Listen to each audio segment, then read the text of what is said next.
জুতা, এই যে জুতা কত অবস্থা, এই যে জুতার অভাব নাই, রক্ত রক্ত আল্লাহ মানুষের চোখ আসসালামু আলাইকুম বন্ধুরা। তো সবাইকে আরও একটি নতুন ভিডিওতে সবাইকে স্বাগত জানাচ্ছি। তো বন্ধুরা, এই ভিডিওটিতে আপনারা দেখতেই পাচ্ছেন এই যে গত কয়েকদিন যাবৎ ধানমন্ডি লেকে আয়নাঘর এবং তার আয়নাঘরের ঠিকানা তো আরও সবাই দেখেছেন। কত তার আয়নাঘরের কোনো শেষ নাই। এই নরপশু হাসিনা যে কত মানুষের জীবন এভাবে ধ্বংস করেছে, কত মানুষের জীবন নাশ করেছে এভাবে কল্পনারও বাইরে। এই যে কয়েকটা দিন যাবৎ যে কত ভিডিও ভেসে বেড়াচ্ছে আপনার ফেসবুকে, ইউটিউবে ঢুকলেই দেখতে পাচ্ছি যে এর আয়নাঘর আর আয়নাঘর, এগুলোতে মানুষের যে লাশের চিহ্নগুলো, এই যে দেখুন মানুষের জুতা, মানুষের রক্তের ছাপ, কত যে জুতা, কত রক্তের ছাপ তারা দেখতে পাচ্ছে। এই যে ফায়ার সার্ভিসের কর্মীরা, ওনারা ইনভেস্টিগেশন করে দেখছেন যে দেখুন কত ধরনের পাচ্ছে, মানে কত ধরনের সিমটম তারা দেখতে পাচ্ছে, যে কত মানুষকে যে এভাবে বন্দি করে রেখে রেখে তারা কন্ডেম সেলে টর্চার করে করে মেরেছে। মানে কত মায়ের বুককে যে ও খালি করছে যা বলার বাইরে। দেখুন ভিডিওগুলো দেখলে মানে নিজেকে ঠিক রাখা যায় না, শরীরের মানে কি বলবো, চোখের পানি ধরে রাখা যায় না। বন্ধুরা, আপনারাই দেখতে পাচ্ছেন, দেখুন চারিদিকে কত মানুষ আর মানুষ। গত ধানমন্ডিতে তার ওই যে শেখ হাসিনার বাপের বাড়িতে ধানমন্ডিতে যখন মানুষ ভাঙচুর করলো, আগুন দিল, সেখানেও আয়নাঘরের সন্ধান। দেখুন কত কত ছোট ছোট কন্ডেম সেল, এইগুলোতে এই যে আয়নাঘরের মতো এই সব জায়গাগুলোতে মানুষগুলোকে রেখে দিনের পর দিন কত যে অত্যাচার করেছে, কত যে নির্যাতন করেছে। এভাবে করে সে কত মানুষের জীবন যে সে বিপন্ন করেছে, কত মানুষের জীবন নাশের কারণ এই হাসিনা। প্রকাশ্যে দিবালোকে পুলিশ দিয়ে, তার পুলিশ বাহিনী দ্বারা দিবালোকে কত মানুষকে ডাইরেক্ট শ্যুট করে, গুলি করে কত মানুষ মারা গেল, কত মানুষকে মারলো। এইভাবে করে এই সব জায়গাগুলোতে মানুষগুলোকে আবদ্ধ করে রেখে দিনের পর দিন নির্যাতন করতে করতে, খাবার না দিয়ে, পানি না দিয়ে, কোনো মানে একটু শোয়ার জায়গা তাদেরকে দেওয়া হয় নাই, তাদের হাত পা বেঁধে রেখে, মুখ বেঁধে রেখে কতটা নির্মমভাবে নির্যাতন করে এরপর তারপরে এই সব মানুষগুলোকে সে ধ্বংস করছে। বন্ধুরা দেখুন, তার বাবার বাড়িতেও ভাঙচুর করার পরে মানুষ যে তার প্রতি কতটা ক্ষোভ, মানে গরিব অসহায় মানুষগুলো তারাই একমাত্র জানে তাদের কতটা কষ্ট হয়েছে শেখ হাসিনার আমলে তাদের জীবন যাপন করতে। তো তাদের যে মনের ক্ষোভগুলো, সেগুলো এই বাড়ি ভেঙে চুরে তারা তছনছ করে নিয়ে যাচ্ছে। কেউ আনন্দ পাচ্ছে, কেউ উল্লাস পাচ্ছে, আবার কেউ আক্ষেপ করছে, মানে কেউ আফসোস করে বলছে। তারপরেও দেখুন এই সব জায়গাগুলোতে কতটা অন্ধকার, ধুধু অন্ধকার। এই ধুধু অন্ধকার এই কন্ডেম সেলের ঘরগুলোতে কোনো আলো ছিল না, পানি ছিল না, কোনো বাতাস ঢুকতে পারতো না এই ঘরগুলোতে। এই ঘরগুলোর মধ্যে দিনের পর দিন কিভাবে করে এই একটা মানুষ দিনের পর দিন, বছরের পর বছর কিভাবে করে থাকতো। ছোট ফিনকি দিয়ে একটু শুধু পাইপের পানি যেত, শুধু সামান্য পানি খাওয়ার জন্য সেই খাবার পানিটাও তারা পেত না, যাদেরকে এইভাবে আবদ্ধ করে রেখে টর্চার করত। দেখুন তাদের চারিদিকে কোনো আলো ছিল না, মানে তাদের ধুলো বালির মাঝে তারা শুয়ে থাকতো, এবং তাদের শোয়ার জন্য একটু বালিশও দেওয়া হতো না।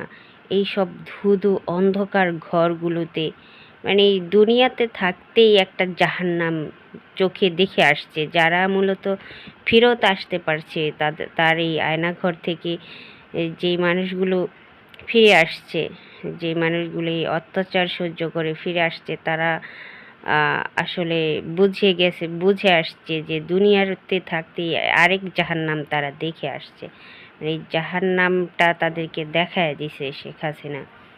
এই নরপশু শেখ হাসিনা যে কতটা ভয়ঙ্কর ছিল, কতটা মানুষরূপী ডাইনি ছিল, সেটা আপনারা সবাই দেখেছেন এবং সবাই জানেন।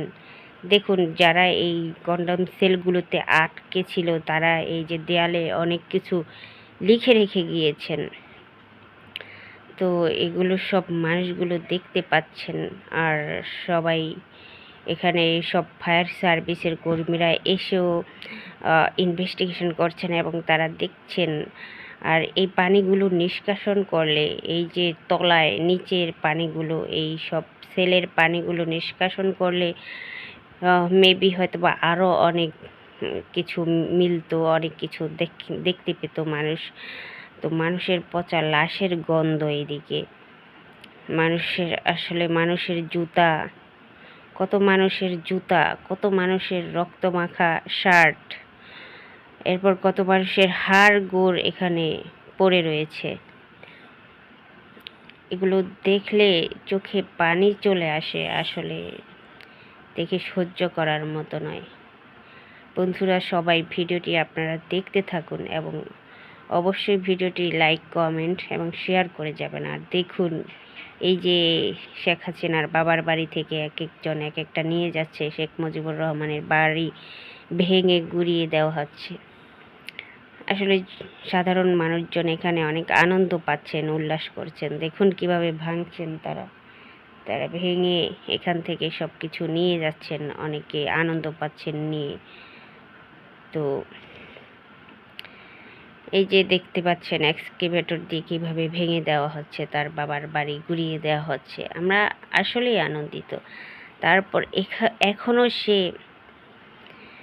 ভারতে বসে নাকি কান্না করে যাচ্ছেন। আসলে এগুলো সহ্য করার মতো না। আমাদের সবার দাবি থাকবে একটাই, এই নরপিশাচ হাসিনার যেন এই বাংলার মাটিতে তার যেন বিচার হয়। অবশ্যই আমাদের আহ্বান থাকবে, আমাদের প্রধান উপদেষ্টার প্রতি আহ্বান থাকবে যে এই নরপিশাচ হাসিনাকে এই বাংলার মাটিতে তিনি যেন তার বিচার করে যান সবার সামনে। সে যে কত মানুষের রক্ত খেয়েছে, রক্তপিপাসু হাসিনা। দেখুন চারিদিক থেকে মানুষ এসে জড়ো হয়েছে তার এই শেখ মুজিবুর রহমানের বাড়ি যখন ভেঙে গুঁড়িয়ে দেওয়া হচ্ছে। এটা দেখে অনেকেরই ভালো লাগছে, সবার কাছে ভালো লাগছে, আবার অনেকের কাছে খারাপ লাগছে।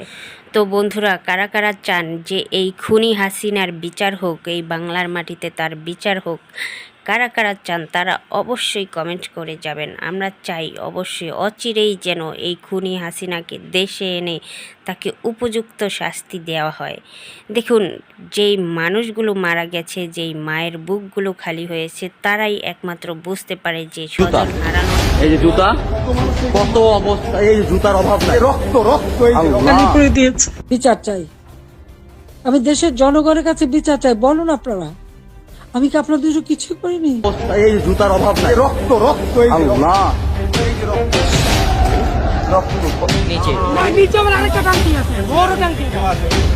এটা কি আসলে আয়নাঘর ভাই? একবারে জঙ্গল হয়ে রয়েছে, মানে কি করবো, মানে আপনার কাছে কি মনে হচ্ছে এটা কি আয়নাঘর? দেখে তো ভাই সেরকমটাই মনে হচ্ছে, কারণ এটা এভাবে তো ঘরের তো আসলে যদি মানুষ থাকার এই ঘর হতো তাহলে সেক্ষেত্রে দরজা জানালা অথবা হচ্ছে গিয়ে যে চৌখাট থাকতো ঢুকার মতো, বাট সেরকম কিছু দেখা যাচ্ছে না। এটা তো অদ্ভুত বলে মনে হচ্ছে। ধানমন্ডি 32-এর যন্ত্রণা কি বেদনা। দেখুন, সে হয়তো বা অনেক বড় বড় উন্নয়ন করেছে, অনেক কিছু করেছে। এই উন্নয়নগুলো মানুষ করতে পারবে। একটা উন্নয়ন গেলে, একটা বিল্ডিং ভাঙা গেলে, একটা ঘর ভাঙা গেলে সেই ঘরটা পুনরায় সেই ঘরটা আবার তৈরি করা যায়। বাট একটা মানুষের জীবন চলে গেলে সেই মানুষের জীবনটা কে ফিরিয়ে দিতে পারে বলেন? সেই মানুষের জীবন কি টাকা দিয়ে কেনা যায়? হায় রে হায়ানা, সে কত মানুষ যে মেরেছে। একটা মানুষের জীবন সারা দুনিয়ার কোটি কোটি টাকা দিয়ে কি সে তৈরি করে দিতে পারবে? সে যে কত মায়ের বুক খালি করেছে, কত মানুষ যে এই ঘর বাড়ি হারা হয়েছে, কত মানুষ যে মৃত্যুবরণ করেছে।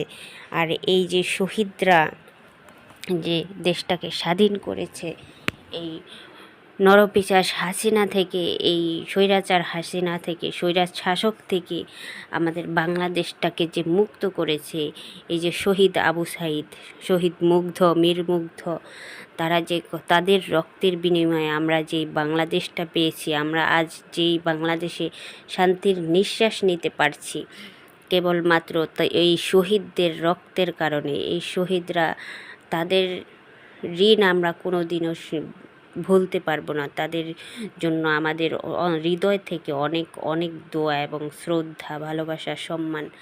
আর দেখুন বন্ধুরা, অবশ্যই ভিডিওটি সবাই কমেন্ট করে যাবেন আপনারা কারা কারা চান এই খুনি নৈরপেশাচ হাসিনার আমাদের বাংলার মাটিতে যেন ওর বিচার হয়। সবাই অবশ্যই অবশ্যই বেশি বেশি করে কমেন্ট করে যাবেন এবং ভিডিওটি অবশ্যই শেয়ার করে দিবেন, সবাইকে দেখার সুযোগ করে দিবেন। দেখুন কত ধুধু অন্ধকার, এদিকে কিচ্ছু দেখা যাচ্ছে